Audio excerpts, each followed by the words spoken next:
मथन को मतलब क्या होता? मथन को मतलब होता कि हम ही को सार पढ़ के निकालें जो होत, तो हमने ही को हमारे गुरुजी ने ही को पूरा सार पढ़ के दिखा दो, और सार पढ़ के हमें भी चौपाई बता दें कि को सार जो है मेन मुख लाओ जामे मुख सार देखो, हमें सारे की जरूरत है, मतलब सार की जरूरत है, पूरा सार है वो तो। मोक्ष के लाने पूरा सार नहीं है। जो हमें बताओ कितने लिखो रामायण में, आपका पूरे रामायण सार है बताओ में, तो जामे मोक्ष को सार मतलब हम तो ही रामायण में ऐसे खुलासा करें कि जी से तुम्हें चिढ़ लग जाए। रामायण में ऐसे खुलासा है, कछु शब्द ऐसे हैं लेकिन तुम खुलासा करो, लेकिन अर्थ जानते नहीं है को। हम आयत पढ़ा के सुना है। अरे जामे अर्थ पढ़े तो जो जी ने लिखी वो गलत लिखी, वो सही है, जामे लिखी वो सही है, उन्हें अर्थ को अनुवाद अलग करते हैं, अर्थ को अनुवाद करो, उन्हें वो गलत करो। जो अनुवाद जैसे गीता रामायण को जी ने अनुवाद करो वो गलत करो का। देखिए ठीक है, हम रामचरितमानस है जी, रामचरितमानस है। रामचरितमानस में जैसे बालकांड के दोहा नंबर 11, देखो हम आपको लेके चल रहे, दोहा नंबर 11 नो पहली चौपाई देखियो बालकांड की,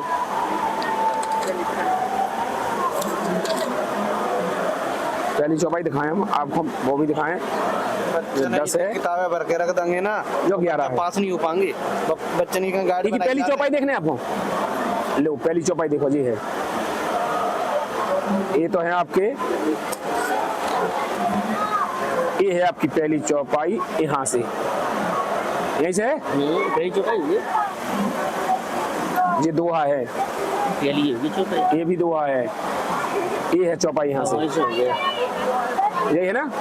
बंदों गुरुपद पदम परागा सुरुच सुबास सरस अनुरागा, अमऊ मूरमय चूरन चारु, समन सकल भव रुज परवारू।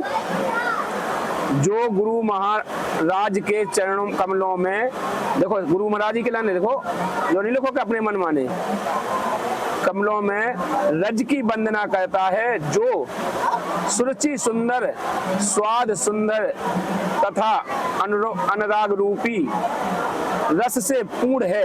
अनुराग रूपी उसे पूरा वही है गुरु, ऐसा नहीं, वह है अमर मूल, अमर मूल सज्जीवन जड़ी का सुंदर चूर्ण है, जो संपूर्ण भाव रोगों के परिवारकों को नाश करने वाला है। अब वो कौन है? सब गुरु निकलाने नहीं, इसमें इस पर देखो पूर्ण है, अनुराग पूर्ण है, उसे पूरा ज्ञान होना चाहिए, स्वाद सुगंध, मतलब जितने जैसे उसे अपन तत्वदर्शी संत गीता में कहा है, इसमें इस आधार से कहा वही तत्वदर्शी संत, इसमें गुरु वही गुरु जी हो गया। अब वो गुरु की पहचान कैसे हो जाए, काम चाहे गुरु से ले लें तो हो जाए, मैं वो लाभ आपने जैसे जो गुरु बनाओ आपने कही, तो अब आपके गुरु जी ने तो कौन प्रमाण दो नहीं है, तो अब उसे मोक्ष हो जाए आपको का, आपके गुरु ने प्रमाण है, हमारे गुरु जी ने प्रमाण दे, हम दे रहे, आपको दे रहे। अब देखो तो पढ़ो आप रामायण कीजिए, बालकांड की दोहा नंबर 11 का चौपाई नंबर पहले से ले लो, ये है पहली चौपाई। जो कराल कलयुग में जन्मे हैं, जिनकी करनी कौवे के समान है और भेष हंस जैसा है, जो वेद देखो स्पष्ट लिखा है, वेद मार्ग को छोड़कर कुमार्ग पर चलते हैं, जो वेद मार्ग को छोड़कर कुमार्ग पर चलते हैं, जो कपट की मूर्ति कलयुग को पापों के भांडे हैं, वो पापों के भांडे हैं वो। देखो तो जितने भी जटा रखाए फिर रहे, लटा रखाए फिर रहे, तिलक माला लगाए फिर रहे, कंठी पहने फिर रहे, ये सब कलयुग के तो वही तो कह रही भांडे हैं। चौबई का कह रही जो को गलत चले मार्ग से, उनके वेशभूषा बता रही ना, वेशभूषा उनके मार्ग से अगर गलत, वेद मार्ग को छोड़ के कुमार्ग पे, वेद मार्ग को। अब आप बताओ आपके कौन वेद में, देखो वेद ही मार्ग लिखो आप, इतने पढ़ो। अब चौपाई कह रही कि वेद मार्ग से मतलब छोड़ के अलग चले, रामायण कह रही हम तो नहीं कह रहे, हाँ, तो बात से अलग चले मतलब वही को तो है दंड, हम वही तो कह रहे हैं कि वेद मार्ग को छोड़कर कुमार्ग पर चलते हैं, तो आप बताओ आप कौन वेद मार्ग से चल रहे हैं? तो वही तो हम कह रहे हैं कि हम जब वेद को छोड़कर कुमार्ग पे चले तो हम दंड में ले। हाँ, तो अगर हम जाके सच्चे मार्ग पे चलते हैं तो हमें का काम हम में वही लगे? पूछ रहे हैं कि आप वेद के मार्ग से कैसे चल रहा है, हमें बताओ ना। वेद में जो तत्वदर्शी संत की पहचान बताई, 4 वेद का सार गीता जी है, उनमें बताई वो तत्वदर्शी संत की पहचान। अब आपने वो तत्वदर्शी संत से नाम लाओ।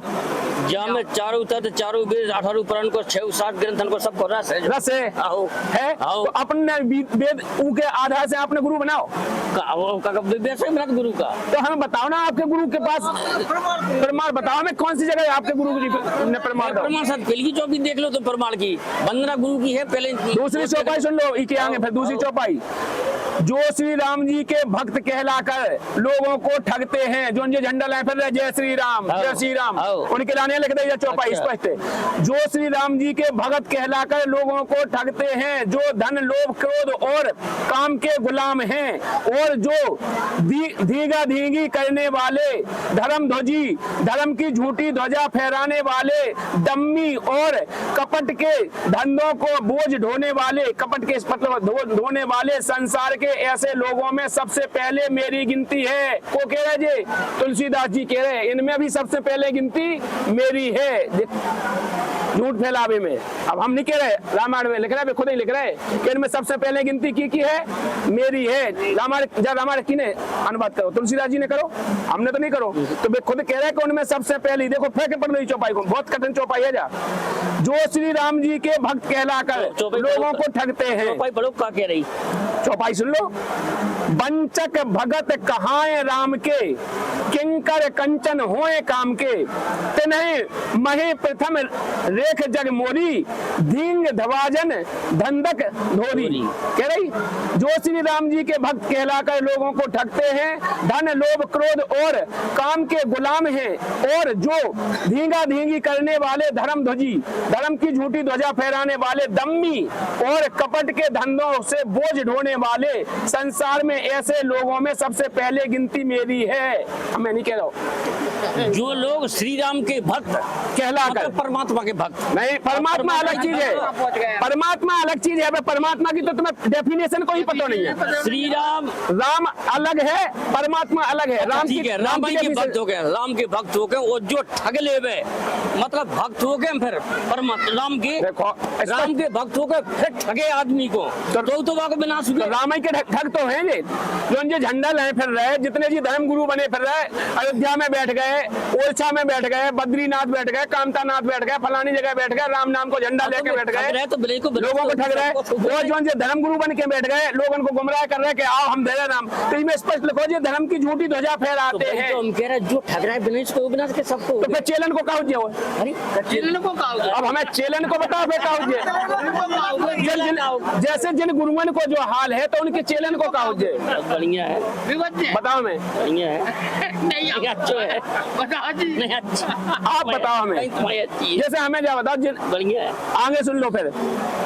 यदि मैं अपने सब अवगुण कहने लग जाऊं तो बहुत बड़ा, स्पष्ट लिखा है देखो, यदि मैं, तुलसीदास जी कह रहे हैं, यदि मैं अपने सब अवगुणों को लिखने लग जाऊं तो बहुत बड़ा कथा बन जाएगी और मैं पार नहीं पाऊंगा। इसमें मैंने बहुत कम अवगुणों का वर्णन किया है। बुद्धिमान लोग थोड़े संकेत में ही समझ लेंगे, जो बुद्धिमान लोग होंगे वो थोड़े संकेत में समझ लेंगे कि मैं कितना बड़ा अवगुणी हूँ। ठीक है, तुलसीदास जी अपने लाने लिख रहे, जा ठीक है, आगे देख लो फिर वो क्या लिख रहे। मेरे उनके प्रकार की विनती समझकर कोई भी इस कथा को सुनकर दोष नहीं देगा। इतने पर भी जो शंका करेगा वो मुझसे भी अधिक मूर्ख और बुद्धि के कंगाल हैं। जो इतनी सुन के भी अगर जबरदस्ती ठेले जाए कि ई से मोक्ष जाए, ई से मोक्ष जाए, तो उनने कह रहे कि ये बुद्धि के कंगाल हैं और मूर्ख, स्पष्ट लिख दो, मुझसे भी अधिक मूर्ख हैं वे। अब भैया हम नहीं कह रहे, जरा रामायण कह रही, और एक को खुलासा नहीं कह रही, और करो, और पढ़ो।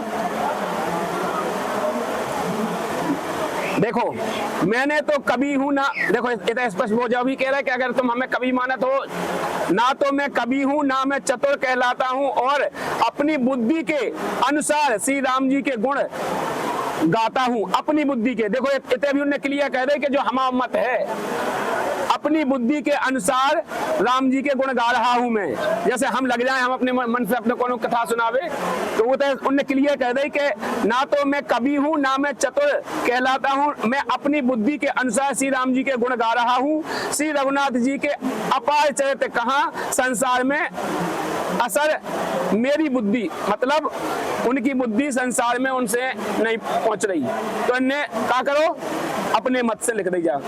क्लियर हो गई जब? अब आप बताओ हमें कैसे मोक्ष हो जाए, आगे चले जाओ। अब इसमें आगे लिख दो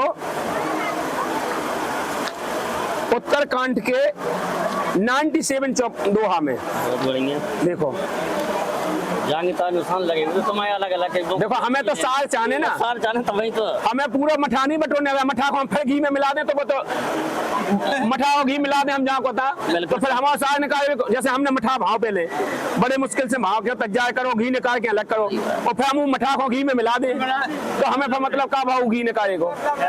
बिल्कुल नहीं होंगे। तो हमें क्या चाहने, हमें इनमें सार चाहने, तो हम इनमें सारे सार लें, और सारे की हमें जरूरत है, मठा की जरूरत नहीं है।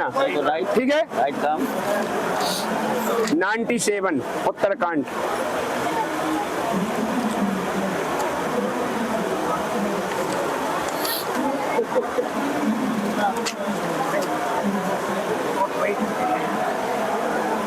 नाइन्टी 11 है, 92 है।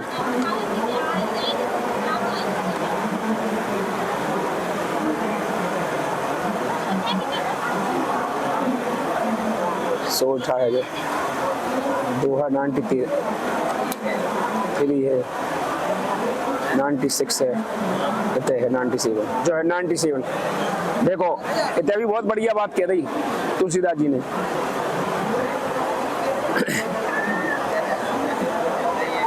यहाँ पर लिखा है कलयुग में ना धर्म, देखो वर्ण धर्म रहता है, कलयुग में कुछ भी नहीं रहता है ना। देखो कलयुग में ना वर्ण ना धर्म रहता है, ना चारों आश्रम रहते हैं, वह सब पुरुष स्त्री वेद के देखो वेद के इस मतलब वेद के विरोध में लगे रहते हैं। जितने भी संसार में जीव हैं ये सभी वेद के विरोध लगे रहते हैं, ना तो अब धर्म है ना इनके पास कोई कर्म है, कुछ भी नहीं है। ब्राह्मण वेद के, देखो इस पर लोगों हम नहीं कह रहे, ब्राह्मण वेद के बेचने वाले राजा प्रजा को खा डालने वाले होते हैं। राजा को भी गुमराह कहते हैं और प्रजा को भी गुमराह कहते हैं जो ब्राह्मण होते हैं। स्पष्ट हम नहीं कह रहे, रामायण कह रही।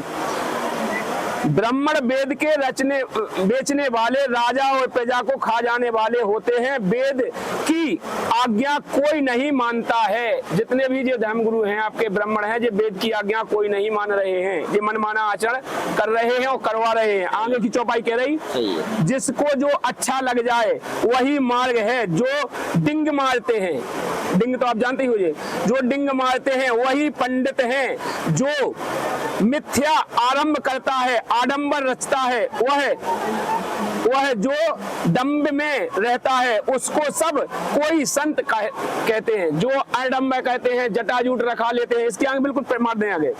जो डंब करता है, डिंग मारता है, उन्हें ही पंडित कहते हैं। डिंग मारता है उन्हें पंडित कहते हैं। देखो जो पंडित कहते हैं, देखो जो डिंग मारता है उन्हें पंडित कहते हैं। जो आडंबर करता है, ये आडंबर ही तो क्या, गोबर ले लो, पत्थर ले लो, फलाना ले लो, साले कराम हो गए, जे गोबर गणेश जी हो गए, फलाने ऐसो कह दो स्वाहा, फलाना कह दो, ढिकानो कह दो स्वाहा। ये आडंबर कहते हैं, डिंग मारते हैं, ये पंडित हैं, इन्हीं को ज्ञानी समझते हैं, ये वेद के विरुद्ध चलते हैं। स्पष्ट लिखो है। आगे की चौपाई में आ जाओ, इसमें लिखा है जो जिस किसी प्रकार के दूसरों का धन हरता है, लिखो दूसरों का धन हर ले वही बुद्धिमान है।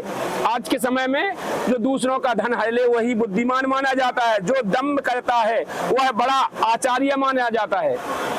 अब जैसे आपने देखो बागेश्वर राम है, अनिरुद्धाचार्य जी बड़े दम कहने वाले, वही जो झूठ बोलता है वह हंसी दिल लगी करता है। देखो हम नहीं कह रहे रामायण, जो झूठ बोलता है हंसी दिल लगी करना चाहता है, कलयुग में वही गुणवान कहा जाता है। कलयुग के वही गुणवत्ता है सबसे बड़े।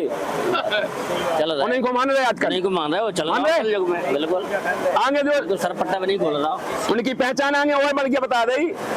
जो जो आचरण है जो वेद मार्ग को छोड़े हुए हैं। देखो वेद मार्ग को फिर लिखा, वेद मार्ग को छोड़े हुए हैं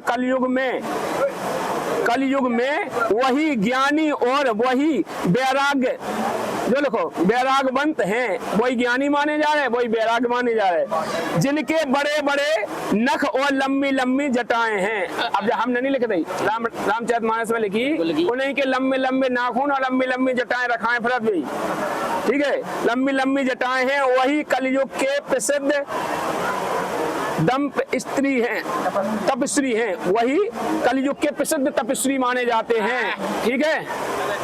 वो माने जाते तपस्वी, लंबी लंबी जटाएं हों, बढ़िया माथे पे तिलक लगाए हों, बढ़िया कंठी माला पहने हों, वही तपस्वी माने जाते हैं। दूसरों को धन लूटत हो, ठगत हो, झूठ बोलत हो, कपट कहत हो, झूठी धर्म की ध्वजा जय श्री राम कहत फैतरत हो। भाई यहाँ समझ लो कि असली ढोंगी पंडित गोंगा पंडित नहीं कहा हो जाता।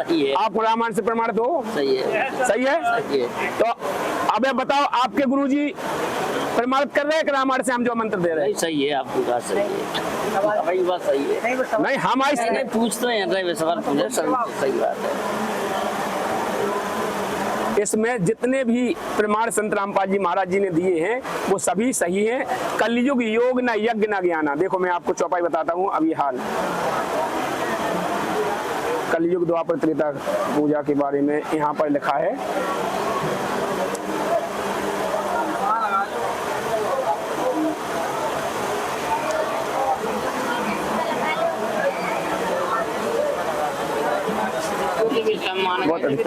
अब आप जो बताओ, जैसे यहाँ चौपाई लिख रहे कि कलयुग योग न यज्ञ न ज्ञाना, कोई एक आधार है नाम गुण गाना। अब वो नाम को गुणगान करें बिना मोक्ष हो जाए? हमें बताओ। नहीं हुए। अब आप तो क्या कहते कि तुम मंत्र से चले जाओ, आप कहते तुम मंत्र से चले जाओ, हम बिना मंत्र के चले जाए, हम बिना मंत्र के हम ही पहुंच जाए, तो कैसे पहुंच जाओ? बताओ हमें, आप प्रमाण दो, आप प्रमाण दो क्या हम ऐसे पहुंच जाए? क्या कह रही चौपाई कह रहे अर्थ तो जो ही कह रहा हूँ ना कि बिना नाम के जाप के बिना, गीता जी में हमने आपको जो प्रमाण दिया वही रामायण प्रमाण दिया कि बिना नाम के जाप, गुरु के बिना, गुरु की मैं पहचान बताई रही उनने कि गुरु कौन होने चाहिए, तत्वदर्शी संत होने चाहिए, जी के सभी गुणों का ज्ञान हो, 4 वेद 6 शास्त्र 18 पुराणों का ज्ञान हो, तो वो तत्वदर्शी संत आज तक कोई है पृथ्वी पे? हमें बताओ, हम हिस्ट्री आपके सामने रखा नहीं है। संत रामपाल जी महाराज हैं, नहीं है और कोई नहीं है। हम दे रहे ना, संत रामपाल जी महाराज हैं। संत रामपाल जी महाराज जी ने 4 वेद 6 शास्त्र 18 पुराण खोल के दिखाए। आज जे रामायण ना गीता है खोलवे की हमें फुर्सत नहीं आती, ना हमने कहूँ खोले आए, ना वेद खोलवे की फुर्सत आती। किने खुलवाए?